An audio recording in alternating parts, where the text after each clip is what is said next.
All right, so we're back with another recording, and this recording is going to be on humor. And I think humor will be a very interesting discussion because it's a discussion that for some reason every philosopher gets to. I don't know why every philosopher gets to humor. Honestly, I think it is due to the fact that it's something that we all experience, and we experience it in various ways and in various different degrees. So it's a very interesting topic. But I guess in this recording, I'm going to be referencing some stuff, and I'm also going to go over my own personal experience of humor and laughter and stuff like that. So when it comes down to humor and laughter, really, what is it, or how do people encounter it mostly? Well, when you read a whole bunch of Zen stuff, within Zen thought, humor and laughter is seen as a release of tension within the person. So the person experiences a tension with a certain experience, with a certain situation that they put themselves in, and it produces laughter. And that is what, laughter essentially is, right?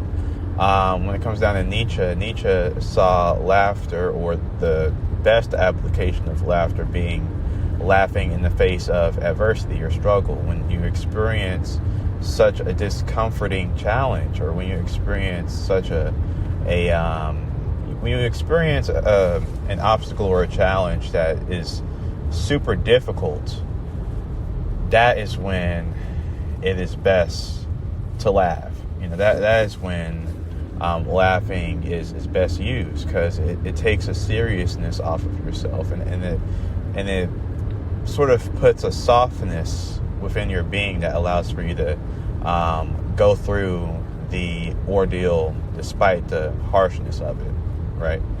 And there's an irony to it, because the experience is so uncomfortable, and you're going through an experience that is so terrible, yet you know damn well that you're gonna force yourself through it anyway. So it's ironic and it's humorous, and so laughter can come out of it. So there's many different theories on laughter, right? Laughter based out of feelings of anxiety to sort of relieve pressure or whatever. There's lots of theories. Now, for me, the way that I experience humor and laughter is a relieving of pressure, right? And it has a physiological there's a physiological explanation to it, and there's a psychological explanation to it. And I know, it may seem like, well, can't those two be classified as the same thing? When I say physiological, I mean something that is, I guess you can say, preconscious. If I had to make a word that could sort of, if I had to sort of put a word out there that could sort of illustrate the immediacy of the laughter that I'm talking about with the first example, with the physiological example, I would say preconscious. Versus with the psychological example, it's a laughter that I am conscious about and that I actively participate in. So what is the preconscious laughter? Well, my preconscious laughter is a laughter that I will just do out of the blue, sometime throughout the day. Sometime throughout the day, I might have had a pretty hard day, and there might be some feelings in my head that are questionable or whatever, or I might be on the verge of thinking about some feelings, and for some reason, out of the blue, I'll start laughing, right? And it sounds like this is a conscious laughter. It sounds like this is a very conscious or unconscious laughter. But not really, because it doesn't really serve any other purpose besides the purpose of what it is, right? All laughter does is it just relieves tension for a while. It just relieves, an awkwardness, or, whatever your, like I said, whatever your view on laughter is. Most people would agree that it's a relieving of tension in some area. So whenever I do this laughter, that's all it really does. And I don't really call upon it. It just happens. You know what I'm saying? And of course I don't stop it because it feels good. I don't stop myself because, it feels good. And of course it happens in the comfort of my own solitude. So like when I'm by myself, yes, I laugh at myself, however sinister and insane that sounds. And it usually happens whenever, like, I might be on the brink of something. So that's one form of laughter. Then the second form of laughter is really a laughter that more so is absurdist in nature. Now, not really absurdist in nature, but it's a laughter that comes from the appearance of the absurd. So, I work at Goodwill, right? So I take donations and do all sorts of shit. And, it began hectic on Saturdays, right? On Saturdays, depending on the Saturday and depending on the month or the time of year, you'll go out there and you might see like 5 or 6 cars piled up, and you'll have to direct traffic and take donations out, simultaneously. You'll have to do that even if you have more donation guys, which we usually have like 1 to 3 donation guys on a shift, at a time. Like the worst that it'll be is it'll only be 2 of us. That's when it's like just terrible. But it's usually like 3 to 4, on good days.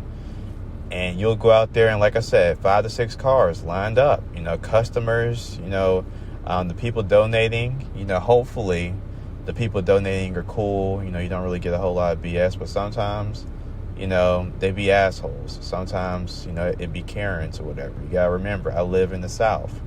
You know what I'm saying? All you really have down here, like, this is the retirement state, so all you really have down here is a whole bunch of old folks that are privileged and all this other sorts of shit. So I get quite a few Karens. And not only do I get quite a few Karens, but most of the time when it comes to donations, I get BS, because all people really care about is their tax forms. They don't really care about the donation in itself. Like, you'll get a donation and, you'll get clothes of dog hair, or you'll get stuff with dirt all over it, you know what I'm saying? Or a person might donate some BS, but they're so prideful in themselves to where they won't really accept a no when it comes to you not accepting the donation.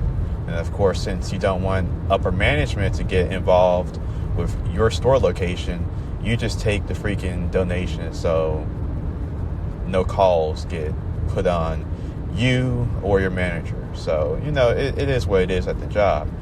And it can be absurd at times. It can be really absurd. Like, I had laughed, when was it? It was like what was it? I don't think it wasn't last Saturday. It was like the Saturday. It probably was either the Saturday before last or the Saturday before that, bro. I found myself just laughing, because like I was getting furniture, getting donations, putting it all in the store back to back. Cars wouldn't stop. It was just too much. And of course, you can't yell. You can't scream. You can't do none of that. You gotta do something to take out the frustration and to take out all the pressure that's building up in you. So for me, I laugh. So whenever like I get really pressured, or whenever I'm on the verge of anger or whatever, or when I'm just really frustrated, for me, my go-to is laughter, right? Like, I would have to be on like the verge. Like, it would just have to be, I would just have to be experiencing such an unbearable tension for me to actually spaz out in anger, like really spaz out. But most of the times I just choose to have a reaction of laughter, and it does its job. So, laughter is very beneficial. Laughter is very important, very important. And, I encounter it a lot. Like I said, I encounter it in a preconscious manner to where throughout the day, my body might just say, hey, you need to just laugh. Like, I don't really care how you do it. You just need to laugh. So my body might be preconscious, or my body might be conscious, where I actually make myself laugh because of the absurdity of a situation. So it can go both ways with my laughter. So, I don't know. Like, this recording, it might have been off the wall, but, I just wanted to post something fun, and I wanted to post something that could keep my brain, exercise my brain a little bit, and sort of not get me bored. So anyways, it's Jalen. Peace out.